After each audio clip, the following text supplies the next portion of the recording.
Welcome to the training module for Networking Basics.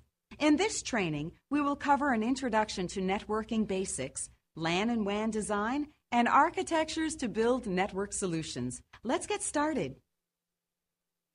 From the account manager's perspective, the key to success is listening to the customer, understanding their needs, and working with a team to match solutions to these needs.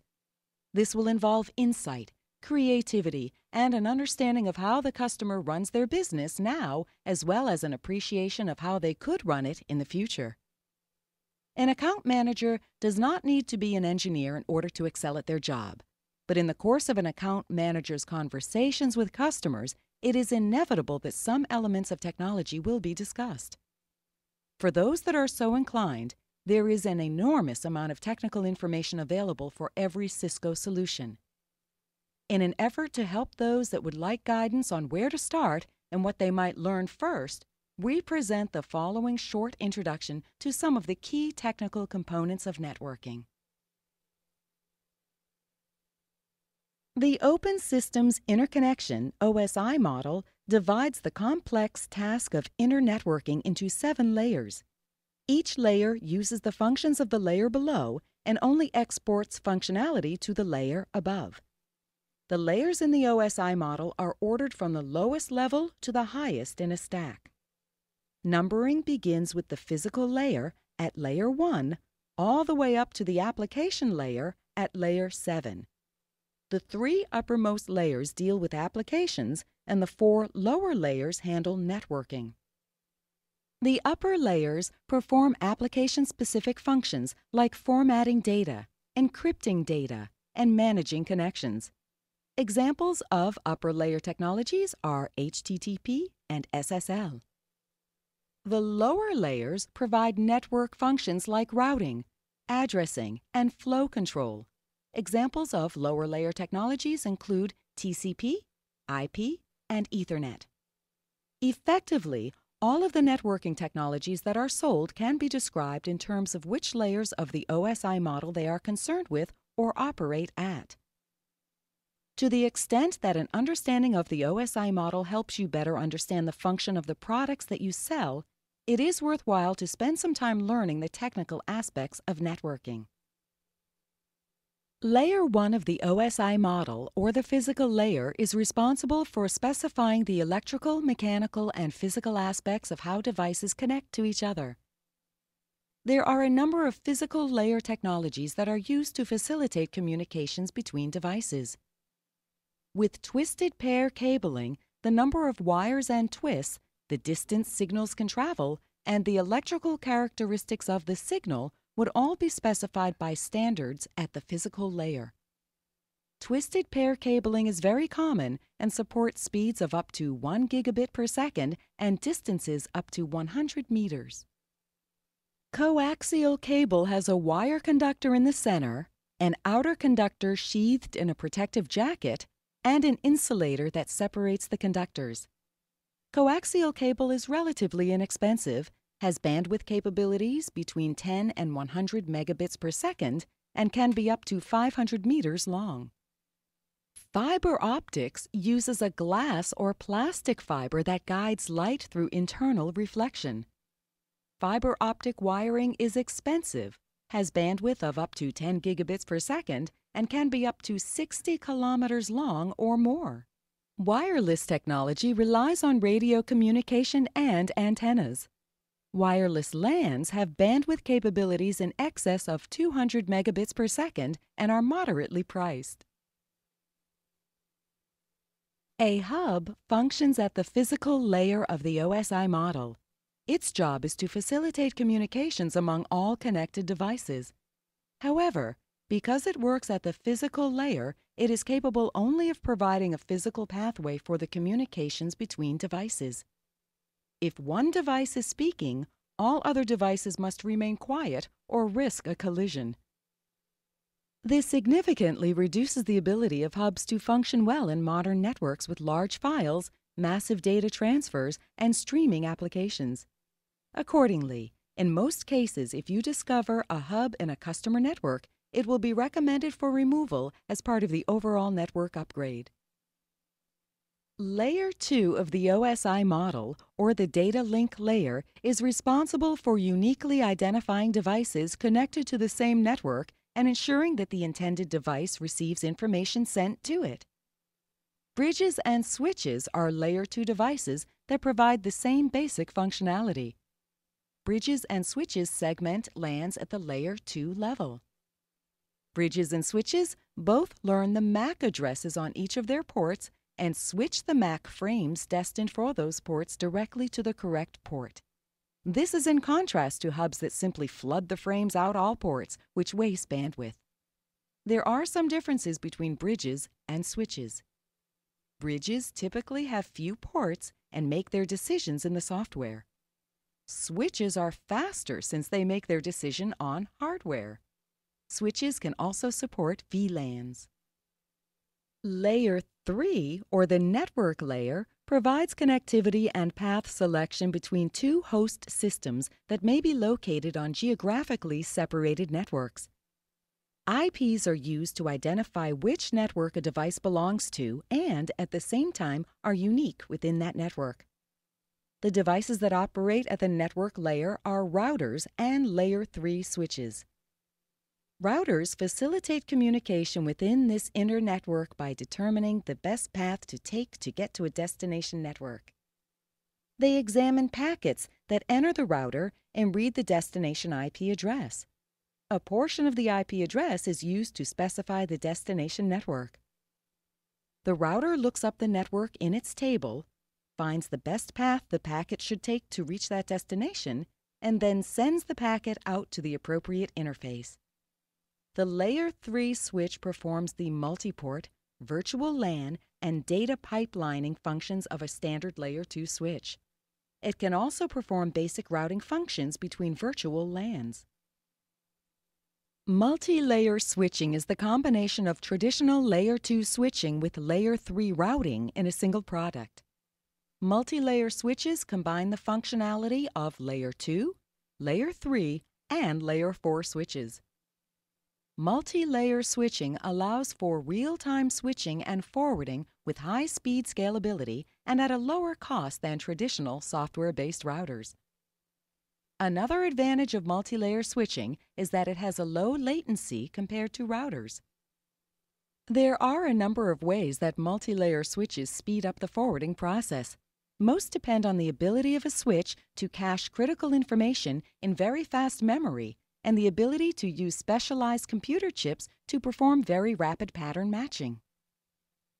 The primary function of the transport layer is to specify the level of reliability utilizing TCP and UDP communication protocols. TCP is reliable communication and can be compared to a phone conversation. If any part of the message is misunderstood, either side can get clarification. UDP is less reliable and can be compared to writing a letter, as you can't be sure if the other side received your message. Its best effort? You can only hope it was delivered, received, and read. UDP is faster and is used to stream news video and perform fast lookups. Since TCP is more reliable, it is used for email and critical file transfers. The two main physical components of the transport layer are gateways and firewalls. Gateways are a combination of hardware and software that connect to similar network environments and perform translations at multiple layers of the OSI model. A firewall is a system or group of systems that manages access between two or more networks and acts as a barrier protecting a network. The session, presentation, and application layers are often grouped together to simplify understanding of the OSI model for non-programmers. These layers are primarily concerned with how software coordinates and communicates from one system to another. Networks are increasingly being required to improve the performance, scalability, and functionality of business systems by accelerating, optimizing, and manipulating the information that is exchanged at these layers of the OSI model. The vast majority of customer networks would also benefit from security solutions that are capable of examining the traffic at these layers, detecting threats, and eliminating them. The phrase deep inspection is often used to describe devices that examine these layers of the OSI model, including examining the actual data which is being sent from one device to another. Next, we will move on to LAN and WAN design.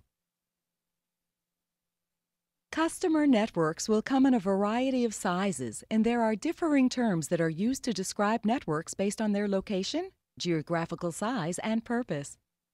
A WAN spans a very large geographical area and is often composed of metropolitan area networks, MANs, and local area networks, LANs.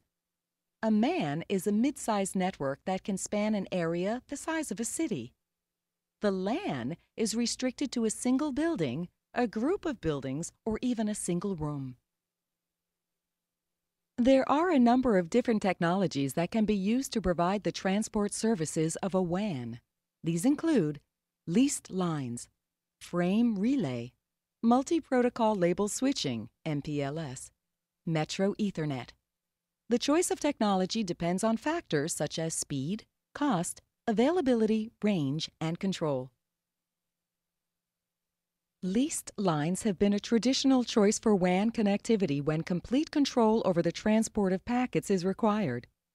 Leased lines are dedicated circuits that provide dedicated bandwidth and are always on and available to accept traffic up to their maximum configured bandwidth.